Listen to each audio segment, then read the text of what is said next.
When I was a young lawyer, sometimes things would happen with my family. They would call me to support them, and a lot of the times it had to do with people being in the hospital and not being treated very well. One of my cousins ended up going into the hospital having trouble breathing, and they ended up sedating him, and he died. And his mother was just beside herself. And the complaints process and, and some of the issues, the patient quality care system is totally broken. I found navigating through the system to be difficult at best, and I'm a lawyer. Throughout the years, I was called upon by a lot of our family to continue doing this kind of work, this advocacy work in the hospital. Everything from just being there to hold somebody's hand to properly advocating for them and making sure that they know that these people are being taken care of and they're being watched, and whatever's happening, it's going to be documented. It's just literally thousands of hours worth of work. I feel like it's literally the smallest drop in the biggest ocean. There's nothing that's been done in the hospitals to support Indigenous people and care in the system that's been substantively effective. You're dealing with stuff right across the board, right across the province, right across the country. There are so many beautiful people within our medical system, but the system itself is really quite broken. I think what we need to do is we need to chart our own path, to create our own vision of what we feel Indigenous health care is about, and work with those within the system to try and create that vision. I started thinking about what could we do to make a change now? Our people need to feel safe. If we can build a clinic, if we can all come together as one, I know we can get a spot for this clinic right beside the hospital. Those are our lands. Yeah. To me, this is the perfect spot because it's outside of our community, but it's still accessible for people to just get across the highway. And the doctor that staffs this, he or she could not only see our people in this building and treat them, and this could be the first port of call. If you have to go to emergency, just come here. This doctor will be able to admit people into the hospital, plus he or she will also be able to do the rounds, and we'll have a list of all of our people that are in the hospital. You all know my stepmom, Roberta. They botched her operation, which is the second time she almost died in that hospital. They made incisions in the wrong spot, and sepsis took hold. And then they ignored her pain. Yeah. And they ignored what she was saying. 8 months in ICU. Yeah. And it was a direct result of, her treatment in that hospital. Where is our support?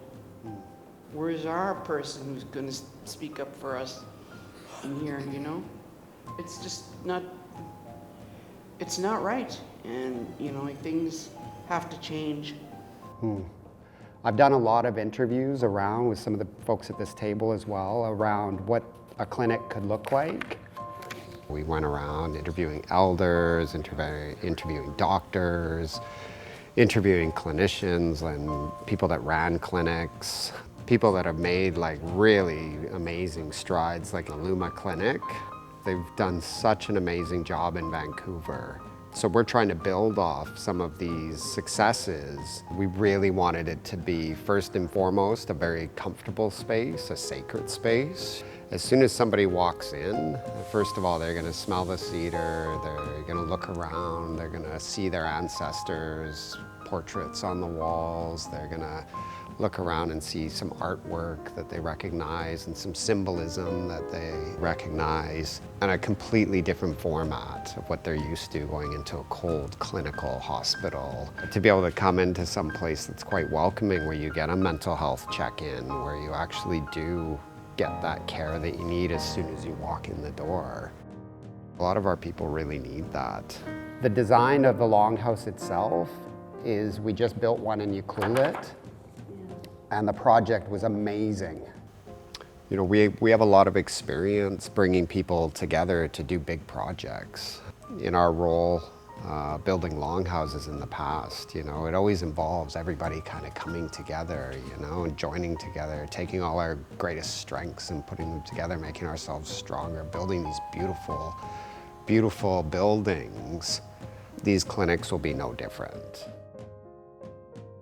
I imagine when we are building these, not only will each community be very, very involved in the design process, but they'll be really, really involved in the building process, you know, so they can take immediate ownership of it.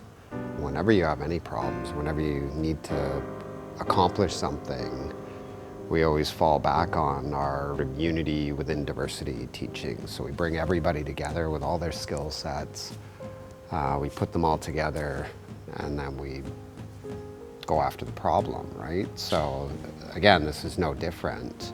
It's just so heartwarming to know that, you know, there's so many people that actually cared, Indigenous and non-Indigenous, coming together, sharing their ideas, putting their best selves forward towards a problem that we're all feeling. Having a medical environment that's cultural, that's, you know, that's safe and embodied within this structure is also a real caring environment, you know, with people that are dedicated towards your health and well-being, like actual healthcare. I think in our system, we've kind of divorced the care from healthcare, you know? That's what we want to bring back, is actually caring about people again. So at the end of the day, I mean, I would love to see these things dotted all up and down the coast, you know, as being the new face of Indigenous healthcare. You know, when it comes to Indigenous-led primary care, what a great facility, you know, and having our own doctors in each one of these clinics focused on our communities, our people. If we're gonna make some changes, we're gonna have to chart our own path. We're gonna have to create our own vision. If it works, let's not stop there. Let's just keep going, you know? There's a big need for this.